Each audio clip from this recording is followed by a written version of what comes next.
Welcome everybody. मैं Suresh Kumar, math निर्देशक। आज आपको प्रेशर का पार्ट 2 समझाऊंगा। शुरू करते हैं। सबसे पहले हम आज इस टॉपिक में हम बात करेंगे जो प्रेशर से रिलेटेड 3 नियम हैं, 3 रूल हैं। हम तीनों रूलों के बारे में पढ़ेंगे। पार्ट 1 में उम्मीद करता हूँ आपने देख लिया होगा, तो जिसमें हम कौन कौन से नियम पढ़ेंगे मैं आपको बेसिक बता देता हूँ। सबसे पहले हम पढ़ेंगे बॉयल का नियम। बॉयल का नियम, ठीक है। Law of Boyle's, Boyle's law, ठीक है। तो क्या होता है बॉयल्स लॉ? पहला नियम है बॉयल का नियम। इसकी परिभाषा क्या बनेगी, इससे जो फार्मूला बनेगा वो क्या बनेगा? तो उसके लिए इसकी परिभाषा है किसी गैस की निश्चित मात्रा का आयतन उस गैस के दबाव के विलोमानुपाती होता है।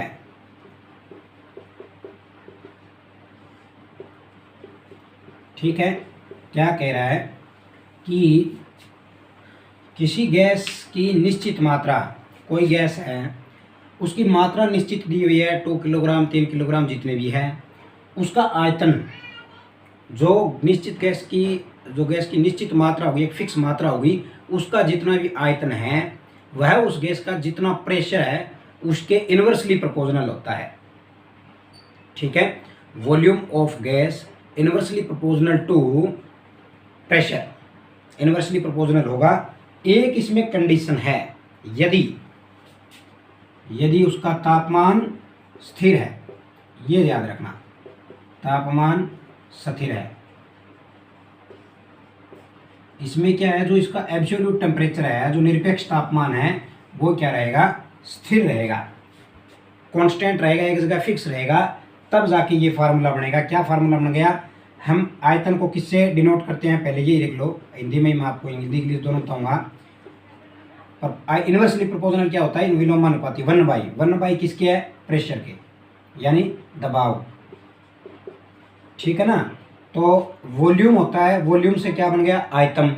आयतन के जो अंग्रेजी का नाम है वो वॉल्यूम होता है, inversely proportional to 1 pressure. Okay. अब यदि हम इसको सोल्व करेंगे तो क्या आ जाएगा? V = K1/P। यहाँ पे क्या क्या हो गया? एक कांस्टेंट हो गया, एक स्थिरांक हो गया। ठीक है। इसको हम कांस्टेंट भी बोलते हैं या फिर हम स्थिरांक बोलते हैं। क्यों? क्योंकि अब जब हमने इस प्रोपोर्शनल को हटा के हमने इक्वल लगाया है, तो हम एक कांस्टेंट वैल्यू लगाएंगे यहाँ पे, जो कि K है। तो यहाँ K की वैल्यू क्या हो जाएगी? ये P इधर आके क्या हो जाएगा? मल्टीप्लाई, यानी P × में V = K एकम K। तो इस तरह से जो K की वैल्यू = क्या आ जाएगी? P × V। तो अगर ज़्यादा है तो P1 = P2, इसी तरह क्या हो जाएगा? P2 V2 = P3। तो ये एक फार्मूला बन गया, इस तरह से चलता जाएगा, जो कि K के इक्वल होगा। तो अगर ये आ जाए, इस तरह लिखा है कि P1 V1 = P2 V2 = P2, या यहीं तक कोई आगे भी हो, ये किसके इक्वल होता है या किस रूल के अकॉर्डिंग होता है? तो आप ये बोलोगे ये बॉयल्स लॉ के अकॉर्डिंग होता है, बॉयल्स नियम के अनुसार होता है। तो उम्मीद करता हूँ ये आपको अच्छी तरह समझ में आ गया होगा। बिल्कुल बेसिक था। किसी गैस की निश्चित मात्रा का जो आयतन होता है वह उस गैस के प्रेशर के विलोमानुपाती होगा। एक होता है समानुपाती, जैसे अभी नेक्स्ट में आएगा, और ये है इसका विलोमानुपाती। ठीक है। यदि उसका तापमान कांस्टेंट है, तो स्थिर है। तो नेक्स्ट देखिए, अब दूसरा नियम क्या है? देखिए,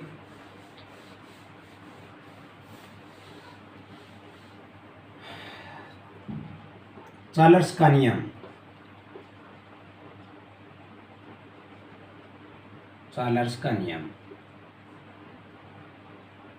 ठीक है। चार्ल्स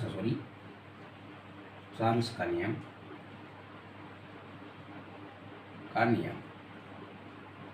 चार्ल्स का नियम क्या होता है? किसी गैस की निश्चित मात्रा का आयतन, यहाँ तक तो सेम है, उसमें भी था आयतन, लेकिन यहाँ चेंज हो जाएगा उसके किसके, गैस के, उसके निरपेक्ष तापमान के समानुपाती होता है। यहाँ दो चीज़ें चेंज हो गई है।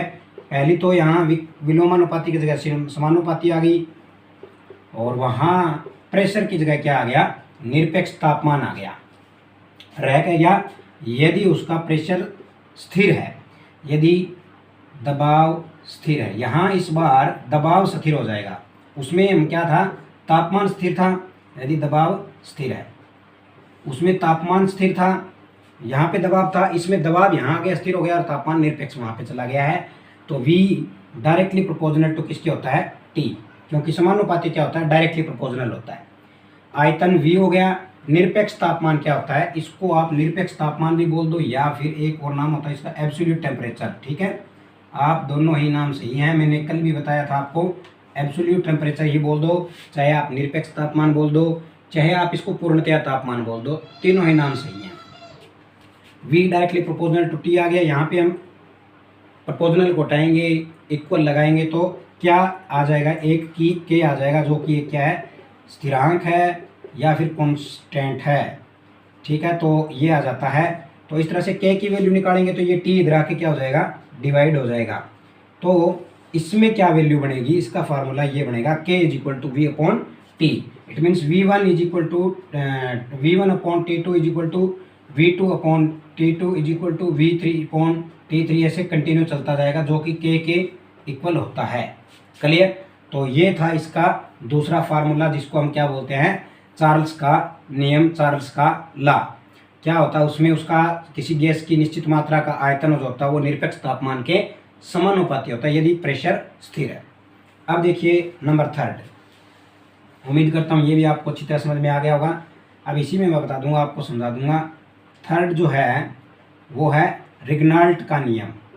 क्या होता है, रिग्नाल्ट का नियम। ये है 3 ये रिग्नाल्ट, आगे ऐसा आ गया, रिग्नाल्ट का नियम। इसमें क्या है, यहाँ पे ये चीज होगी, बस ये चेंज हो जाएगा। किसी गैस की निश्चित मात्रा का दबाव, इस बार यहाँ क्या आ जाएगा, प्रेशर आ जाएगा, उसके निरपेक्ष तापमान के समानुपाती होता है, यदि यहाँ पे क्या था, आयतन था, यदि उसका आयतन स्थिर है। बस कहने का मतलब तीनों नियमों में हमने क्या पढ़ा है, V, T और P का आपस में संबंध पढ़ा है। पहले में हमने तापमान को स्थिर रखा था, दूसरे में हमने दबाव को स्थिर रखा, तीसरे में हमने वॉल्यूम जो आयतन है उसको स्थिर रखा।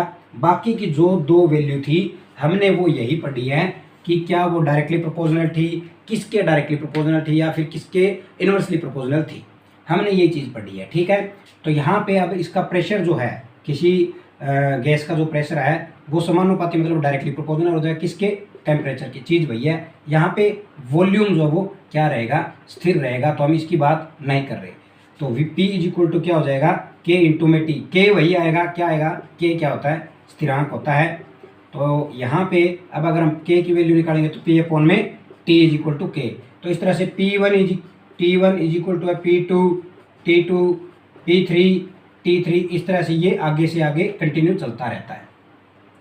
तो तीनों फार्मूले मैं उम्मीद करता हूँ आपको अच्छी तरह समझ में आ गया था। पहला फार्मूला क्या था, पहला फार्मूला था जो वॉल्यूम और प्रेशर होता है वो ये होता है। दूसरे में हमने क्या पढ़ा, क्योंकि इसमें तापमान स्थिर था, दूसरे में हमने क्या पढ़ा, V1 T1 is equal to V2 T2, क्योंकि इसमें प्रेशर स्थिर था। तीसरे में हमने क्या पढ़ा, P1 T1 P2 T2, क्योंकि इसमें वॉल्यूम स्थिर था। तो दो वैल्यू लेनी है, एक एक स्थिर रहेगी, इसमें तापमान स्थिर था, इसमें प्रेशर स्थिर था, इसमें वॉल्यूम स्थिर था। तो इस तरह से आप इन तीनों नियमों को अच्छी तरह से पढ़ सकते हैं, अच्छी तरह से याद कर सकते हैं। मैं उम्मीद करता हूँ आपको अच्छी तरह ये समझ में आया होगा। इनसे रिलेटेड जो भी न्यूमेरिक वैल्यू आती है आप उसको आसानी से सॉल्व कर लेंगे। अब मैंने आपको कल बताया था कि बैरोमीटर के टाइप, तो मैं बेसिक ही आपको यही कहा था कि नेक्स्ट वीडियो में मैं थोड़ा बहुत बताऊंगा, तो उसके बारे में मैं आपको बता देता हूं। जैसे साधारण बैरोमीटर होता है, तो साधारण बैरोमीटर में क्या होता है, एक कांच की नलिका होती है साधारण बैरोमीटर, ठीक है। इसमें क्या होता है, चार तरह के बैरोमीटर बताए थे मैंने, साइफन भी बताया था और फोर्टीज भी बताया था और बॉर्डन भी बताया था। तो ये जितने भी बैरोमीटर हैं ये सारे के सारे किस सिद्धांत पे कार्य करते हैं, इनके अंदर सब में क्या है, कांच की नलिका होती है। कांच की नलिका, पहले मैं इसकी बात कर रहा हूँ साधारण बैरोमीटर की। तो साधारण बैरोमीटर में क्या होता है, एक कांच की नलिका होती है, 1 मीटर उसकी लंबाई होती है, उसका व्यास 1 सेंटीमीटर लिया जाता है, ठीक है। उसमें क्या होता है, उसका एक सिरा बंद होता है और एक सिरा खुला होता है, इस टाइप का। मान लो ये बंद है तो ये क्या हो जाएगा, खुला हो जाएगा, ठीक है। अब इसमें हम क्या करेंगे, जो खुला सिरा है उसके कीप लगा के, उसमें कीप लगा के हम क्या है उसमें पारा भरते हैं। लेकिन पारा हम इतनी सावधानी से और इस तरह भरते हैं कि कोई भी हवा का बुलबुला या हवा उसके अंदर न जाए। कहने का मतलब है प्योर सिर्फ और सिर्फ उसमें क्या जाए, पारा ही जाए। पारे के अलावा हवा का बिल्कुल भी, हवा की कोई भी मात्रा उसके अंदर न जाए। अगर हवा चली गई तो क्या हो जाएगा, बुलबुला बन जाएगा, उसमें बुलबुला ही तो होता है, ठीक है। तो वो हवा अंदर जाके बुलबुला बन जाएगी, जिससे वह सही कार्य नहीं करेगा। तो इस तरह से हम भरेंगे कि उसमें पारा ही जाए, बाकी की जैसे हवा उसमें न जाए। फिर हम क्या करेंगे, किसी बर्तन में उसको उल्टा कर लेंगे। उल्टा करेंगे तो जो वायुमंडलीय दबाव है उसके अकॉर्डिंग वह नीचे आता रहेगा पारा। वायुमंडलीय दबाव के अनुसार ही वह पारा नीचे आता रहता है। और एक ऐसा टाइम आता है जैसे नीचे आ रहा मान लो ऐसे, ठीक है। तो पारा नीचे आता था, कहीं ना कहीं रुक जाएगा। जहाँ भी रुक जाता है वह उसका वायुमंडलीय दबाव उसी से डिफाइन कर लिया जाता है, ठीक है। तो ये इस सिद्धांत पे कार्य करता है। इसका अगर हम फार्मूले की बात करें तो इसका फार्मूला क्या होता है, H इंटू में D इंटू में G। यहाँ पे H क्या हो गई, उस पारे की हाइट कि वह पारा जो है कितनी हाइट पे आके रुका है, पहली बात समझ में आई। अगर हम D की बात करें तो उस पारे की डेंसिटी यानी घनत्व, तो ये क्या होता है, घनत्व होता है। और ये क्या होता है, ऊंचाई होती है, ठीक है। तो ऊंचाई गुणा में घनत्व गुणा में ये क्या हो गया, गुरुत्वीय त्वरण, गुरुत्वीय त्वरण, ठीक है। तो या फिर आप इसको सेंटर ऑफ ग्रेविटी भी कह सकते हैं। तो इस तरह से आप साधारण बैरोमीटर का फार्मूला HDG से आप डिफाइन कर सकते हैं उसकी वैल्यू, ठीक है। इकाई की बात करूं तो इकाई मैंने आपको बताई दी थी, वो आपकी मर्जी है, आपको किस में लेनी है, ब्रिटिश में है या फिर MKS में है, तो उसके अकॉर्डिंग आप उसको डिफाइन कर सकते हैं। इसी तरह साइफन में आ जाएगा। साइफन की क्या होता है, यह जे टाइप का होता है। किस टाइप का होता है, जे टाइप का होता है, ऐसे जे आकार का होता है, या फिर इस तरह भी बना लो आप, तो जे आकार का होता है। इसमें भी क्या है, एक सिरा जो है खुला रहता है और एक सिरा बंद रहता है। मान लीजिए ये सिरा खुला है, ये बंद है, साथ में क्या है, यहाँ पे एक स्केल लगा होता है, ऐसे दिया हुआ स्केल दिया होता है। तो इसमें हम पारा भर देते हैं। पारा भरने के बाद क्या हो जाता है, जो खुला सिरा है उससे वायुमंडलीय दबाव के अकॉर्डिंग वह पारा अपने आप किसी न किसी स्केल के सामने आके फिक्स हो जाता है। जहाँ से भी वो फिक्स होता है उसकी रीडिंग पढ़ ली जाती है और हम अनुमान लगा लेते हैं कि वायुमंडलीय दबाव इतना है। तो इस तरह से हम इसका डिफाइन कर लेते हैं। इसी तरह ये बोर्डन है, फोर्टीज है, इसी सिद्धांत पे आगे कार्य करते रहते हैं। इनमें थोड़ा बहुत बदलाव है, तो उम्मीद करता हूँ ये इतना आता नहीं है। ये मेन इसका फार्मूला था, मैंने बता दिया। इसका टाइप था ये मैंने आपको बता दिया। किस सिद्धांत पे कार्य करता है ये भी मैंने आपको बता दिया है। तो उम्मीद करता हूँ कि मेरे द्वारा दी गई जानकारी आपको अच्छी तरह समझ में आई है। ये वीडियो आपको अच्छी लगी है तो इसे लाइक करें, अधिक से अधिक शेयर करें और हमारे चैनल को सब्सक्राइब करें। Thank you so much.